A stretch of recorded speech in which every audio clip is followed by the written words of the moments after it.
Welcome to the Key of Imagination. This week we're going to be looking at the Twilight Zone episode, Dust. We'll talk about how this episode approaches the complex topic of vengeance versus justice. We'll dive into how landscapes and environments can sometimes play a role in how we react to things. And I'll reveal my moment of awe. Or rather, a moment of awe for one of our characters. So, grab your keys and let's open up this door to the fifth dimension.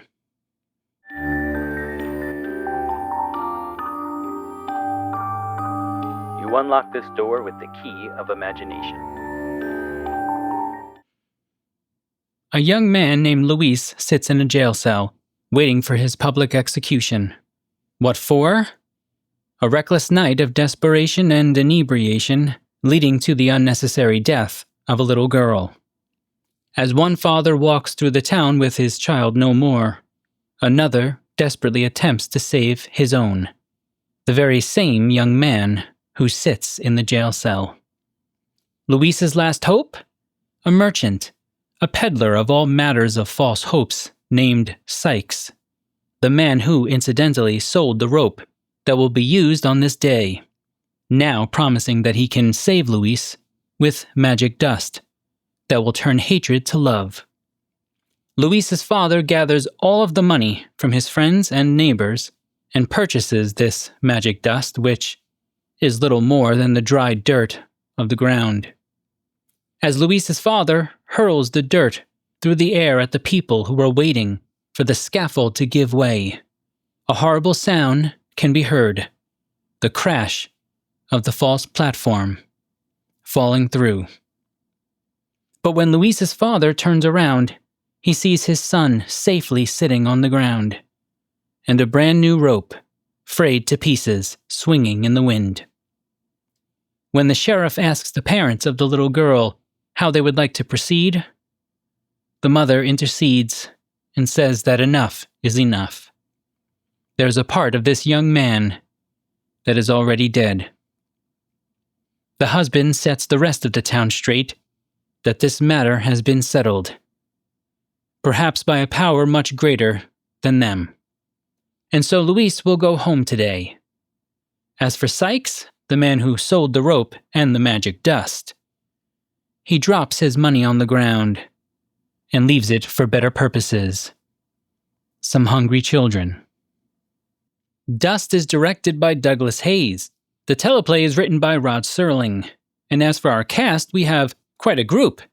John Alonso is our young man, Luis Gallegos. Vladimir Sokolov is Luis's father. Paul Gengi is the father of the young girl, and Dorothy Adams plays her mother. John Larch is our Sheriff Koch, and Tomas Gomez plays Sykes.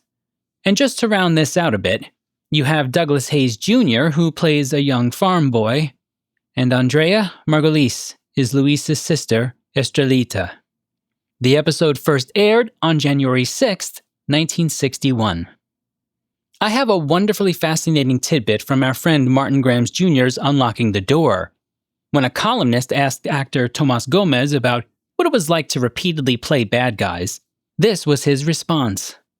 "I don't understand these categories.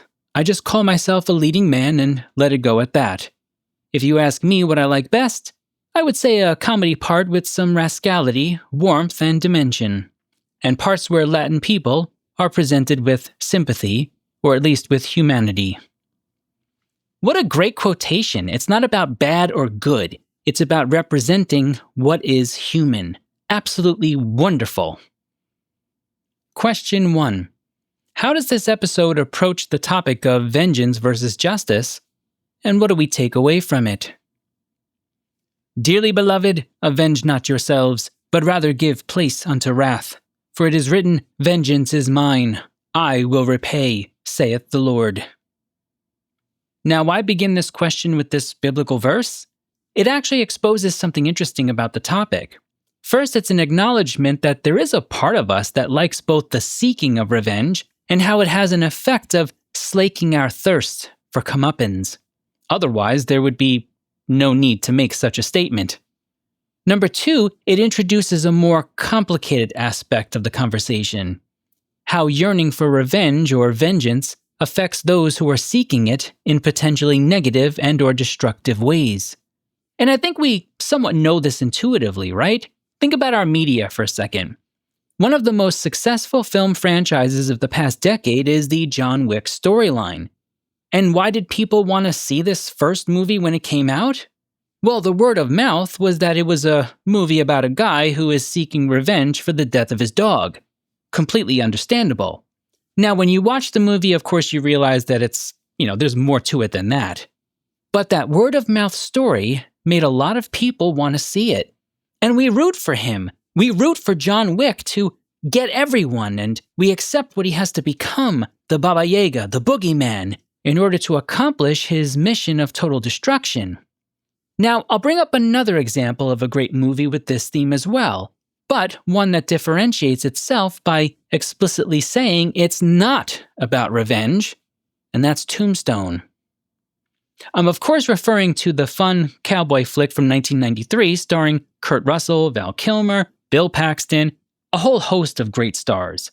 But when Russell's character, Wyatt Earp, experiences a death in the family, and he starts to go after the men responsible, one of his friends says, "If they were my family, I would want revenge too." And then Doc Holliday, played by Val Kilmer, corrects the friend and says, "Oh, make no mistake, it's not revenge he's after. It's a reckoning." What a great line to deliver. But what does it really mean? We've got these examples, but we need to get a little bit closer to a definition before we can use it for our Twilight Zone episode. So, what is the difference between vengeance and justice? When you look up the difference online, you end up with essentially two definitions. First, revenge is a disproportionate reaction to a harmful event. So in this case, it uses the idea of proportion to mediate the difference. Going beyond an equal proportion to the original slight moves you beyond justice and into vengeance territory. Another definition states that revenge is an emotional reaction to harm, whereas justice is a dispassionate one. Okay, fair enough. Now we've got, something to work with. Let's bring our episode into the conversation. In the case of our Twilight Zone episode, I'll go ahead and admit that Serling sets us up with a very difficult situation to parse. We can't downplay that we have the death of a child here at the hands of a man, a young man, but a grown man. And this young man also happens to be someone else's child. So if we're thinking about our first definition from earlier about proper proportion, you have an eye for an eye, or a life for a life here. The sheriff seems to understand that there's a kind of cold math involved here. He tells Sykes, "As for that boy in there, he had his trial and today he's going to swing for it." Now, he certainly doesn't seem happy about it, but he also doesn't fight it. As for our second definition, the notion of a passionate versus dispassionate response, I find the parents of the little girl to be really interesting here. They seem quite dispassionate about the situation throughout much of the episode, especially when they talk to Luis's father and his little sister. They aren't mean. They listen politely and then they simply ask Luis's sister to move out of the way and let them pass. They're likely still, of course, in shock, but they're not depicted as thirsting for Luis's death. So in some ways, the approach that the episode is taking here lines up with both of our definitions of justice instead of vengeance. So then if everything lines up so nicely with our definitions, why does everything feel so wrong all the way through this episode? Well, I'm going to make the argument that Serling is actually doing something quite clever here, and it's something that we all need to keep in mind in our currently divided climate. At the 14-minute and 47-second mark, when Luis is kneeling for his final prayer, the townsfolk begin to get impatient, and they start to yell out things like, "Hurry up! Come on! Get it over with!" And "You should have done that in the jail!" And then, it's such a beautifully subtle move by Douglas Hayes, the director, but he has the parents of the little girl look at each other for a moment, as if to indicate that this event is moving beyond justice to a yearning to see the death of a young man. And that's a terrible thing for society. We have human institutions and mechanisms, of course, that either require or ask for the death of another individual. But that doesn't mean we should enjoy it. But when a group of people gets stirred up into a frenzy, it can be difficult, almost impossible, to move them out of that frame of mind, out of that yearning for some kind of vengeance. And that's when Serling introduces a miracle. Except it's not the one you think it is. Think for a minute. What ultimately brings everyone back into a state of normalcy in this episode and out of their yearning for vengeance? That's an easy one, Joe. The breaking of the rope. That's the miracle here, right? Actually, with all due respect, I disagree. Yes, Sykes confirms that this is supposed to be a brand new rope, one that could hold the weight of basically the entire crowd of people there. And so there is no earthly reason for it to break the way that it does. And yet, that's not the miracle that matters most. The true miracle is the strength of the parents that from within this well of despair and utter loss, staring at the man who, even with no ill intentions, stole a future from them in a moment of his own despair, for them to be able to see through that pain to a place where they can envision that this young man both has suffered and will suffer for years to come, and that he will have to find his own way to reconcile the fact that he didn't just take the future of a young girl. He took a future of himself away as well. For them to see beyond all of this, that is the real miracle. Like we talked about in the previous episode, The Night of the Meek, miracles of exceptional humanity do happen, but we must have our eyes, ears, and hearts open in order to experience them. To close this question out, in some ways this episode shows us that there is something beyond both justice and vengeance even when it comes to tragedy. And it's not quite forgiveness. I don't think that the parents forgive Luis, although maybe someday they will. Rather, it's a relinquishing. It's the decision that I will not hold this detrimental feeling in my heart, nor will I allow others to use my pain as a springboard for hatred. And so I simply relinquish it to the world and let it dissipate into the ether. But ladies and gentlemen, having such a beautiful vision of humanity, boy, that's really difficult. And I think what Serling also is trying to tell us here is it practically takes a miracle. Question 2. How is the landscape shaping the characters, and where does its culpability end? You know, I remember when I was younger reading about a Chinese concept known as feng shui. You might have come across the idea in some form over the years in terms of interior design. However, there's a long historical and spiritual connection to Chinese culture that extends well beyond interior decoration. This concept of creating an easier flow in life to maximize positive engagement or energy is actually pretty interesting to me, and it made me think of a particular recurring theme in, of all things, the film It's a Wonderful Life. If you've ever seen the movie, you know it's about a man named George Bailey, played by the incomparable Jimmy Stewart, and his struggle with the fact that, well, his life is not exactly going as he planned. Now, there's a lot more to it than that, but I'm going to try to keep it simple here. George gets married, has children, and buys a house that he, well, pretty much hates because it's old, drafty, and because it represents roots, a reminder that he can't simply get up and leave whenever he wants. Now, you can make the argument that the sum of his frustrations can be found squarely in a single newel cap. What's a newel cap? It's the top, sometimes ornately decorative part of the first post, usually at the bottom of a set of stairs. Every time George goes up the stairs, he puts his hand on the cap and it comes right off. Well, when he's at his absolute lowest point in the film, he grabs the cap and he makes a motion as if he's going to throw it through the wall. But he composes himself and puts it back. The reason I bring this up is twofold. First, I hadn't really thought about the newel cap as a microcosm for George's life before writing for this episode, which is awesome.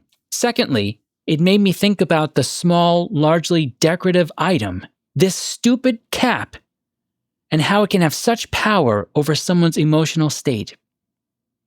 I guess the argument I want to make is, if he had just fixed the newel cap, his life would have been perfect. He wouldn't have even need Clarence. The movie probably would have been a lot shorter too. No, I'm pretty sure there were other things that happened in that movie that made his life not so wonderful at first. Okay, fair enough. Maybe I was a bit reductive, but I think you get my point. It's an interesting concept for us to think about. What are some of the things in your life, some of the little ridiculous things that you could fix yourself that might actually improve your overall demeanor? Okay, let's actually start applying this idea to our episode. We actually get a fascinating interpretation of the role of the landscape on the people of the town from Luis. When the sheriff makes his remark that God should have essentially thought more about the need to create humans, Luis says, "They're tired of hating this place, the sun, the ground that is dead under your feet. They must go out and find something else to hate." You know what? This is actually philosophically really interesting to me, and here's why. Oftentimes, when we hate something, we want to hurt it. And what is hurt? It's the recognition of pain and discomfort of the body. When we try to hurt a person, we're trying not to just cause them pain and discomfort, but there's also a part of us that wants to see it in them, so that whatever it is that we hate about that person can somehow be made manifest into a kind of physical reality. Have you ever seen a toddler get mad at another child? What do they usually do sometimes? They'll ball up their little fist and they'll just start throwing haymakers at the other kid. Why? Well, one is because they have this emotional energy bottled up and they don't quite know what to do with it. And so that energy has to come out in some fashion, and the easiest way is to just let it come out physically. And within us is also this concept of, again, trying to make that hurt, that yearning to hurt the other person, manifest in that physical reality. But what do we do when what we hate is just a landscape or an inanimate object? What Luis is saying here is really interesting. You can stomp your feet on the ground or you can shake your fist at the sun, but it's not going to show the level of physical reality that we're yearning for. So, what do? Like the toddler, we still have to transfer that hate somewhere. And the easiest place to transfer it is to other humans. Because again, that's where we can see it do something. But here's the thing. Luis is no different from anyone else in this regard. He also has the hate inside of him and wanted to see it manifested in the real world. Now, no, I'm not saying he wanted, to harm that young girl. He obviously didn't. The person that he wanted to see suffer was himself. Luis's father says he had a sadness deep inside, a sadness that there was nothing left to eat, a sadness that they had no work, sadness that the earth around him was growing barren. This is why Luis was drinking and, riding off into the night, trying to outrun the realization of how little control he had in his environment. Because if he slowed down enough to actually see what was left of him, he knew that he would not be able to withstand the sight of that image. Now a young girl is dead because of this, because of his inability to understand how to deal with that level of pain. And that is his fault. We cannot remove that from him, and I don't think Serling wants us to. But as the mother of the little girl says, a part of Luis is dead now. So what do we do with this question about landscapes? In some ways, I think one of the messages is that we need to be at least aware of how our environments are shaping or reshaping us into people we might not want to be. I think I've said this before, but I'll say it again. My students are often surprised when I teach them something about philosophy and then tell them to only use it if it makes them a better version of themselves. Otherwise, throw it away. Look, philosophy is about understanding the human experience in relation to existence. You have more agency than you think to alter the world around you. In other words, Don't let a broken newel cap be the reason why your loved ones, your friends, and the rest of us are not getting the best version of you. Question 3. What are your moments of awe? My moment of awe has to do with one of the final times we see Sykes. As he truly starts to contemplate what has happened before him, he looks at the coins that he took from Louise's father, and then he looks at the hungry children in front of him, and he drops them on the ground, and informs the children to go ahead and take them. Now, why does he do that? In a world where a man like Sykes can do so many despicable things, this is an interesting choice. It might be that something the little girl's parents said has truly shaken him to the core. The father of the little girl, after the mother tells him that she does not want the execution to continue, the father says, "Sheriff Koch, there must be another hand in all of this for the rope to break like that. Maybe the hand of Providence." Now, if we extend this thought a bit further and we think about the rope breaking as a kind of divine decision or a granting of mercy, then the money in Sykes' hands takes on a greater meaning. It's no longer the collective money of the people, but the collective prayers of the people. Their willingness to give up what little they had, but all of it, to try and help their friend. You think about what would happen if we as a people ever decided to do such a thing, to give up so much in order to make something miraculous happen. No, I'm not trying to make people feel guilty. I'm really not. It's a moment of awe for me, however, because it seems like what Serling is intimating here is that when we move together toward the aim of a greater good, we have a great power in hand, perhaps even the ability to catch the ear of the divine. As for my rating, I go back and forth on this one a lot, between upper-lower tier and middle-upper tier. I think I'm going to settle on upper-lower tier because of the acting and because Douglas Hayes is phenomenal at directing. Oh man, you cannot beat that double connection between Douglas Hayes and Rod Serling on the teleplay. It's fantastic. And look, many of you have been with me long enough now. You know I'm a sucker for a good sentimental story with an ending that makes you think about humanity. So come on, don't pretend like you didn't know where I was going to go with this. You can pretty much figure this out on your own by this point. Next time, we'll be taking a look at Back There, and here are your questions to consider when watching the episode. Question 1. What exactly is the time travel theory here? Question 2. Do you think if we traveled back in time, we could ever actually return psychologically the same as when we left? And question 3. What are your moments of awe? I've got a really quick announcement here. Barring any unfortunate incidents, I'll be at Serling Fest 2025 when this episode first airs. I'm hoping to make an exciting and a bit of a frightening announcement while I'm there. So, stay vigilant. Now, I received a wonderful email from Raymond Fontaine.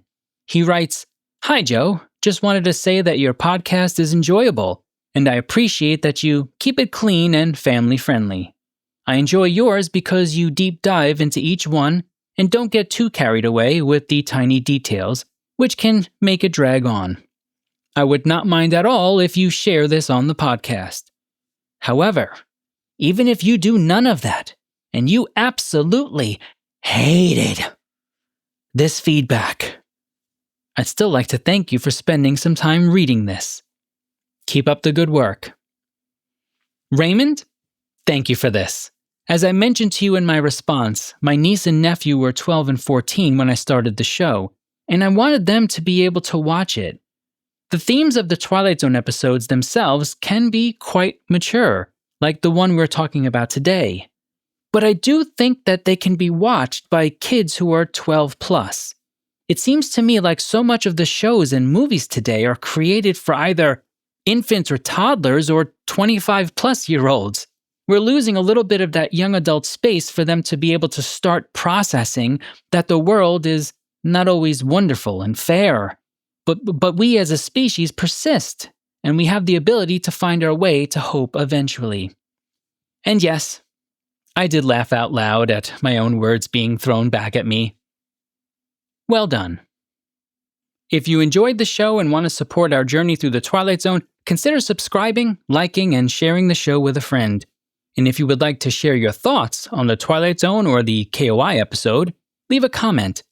I just might highlight it and give you a shout out in a future episode. Now, if you don't want me to use your comment, make sure you indicate that. You can also head over to thekeyofImagination.com to learn more about me, my work, and various academic projects that I might be working on in relation to the Twilight Zone and Rod Serling. That being said, even if you, as Raymond said, hated every minute of this, I'm still going to thank you for spending some time with me.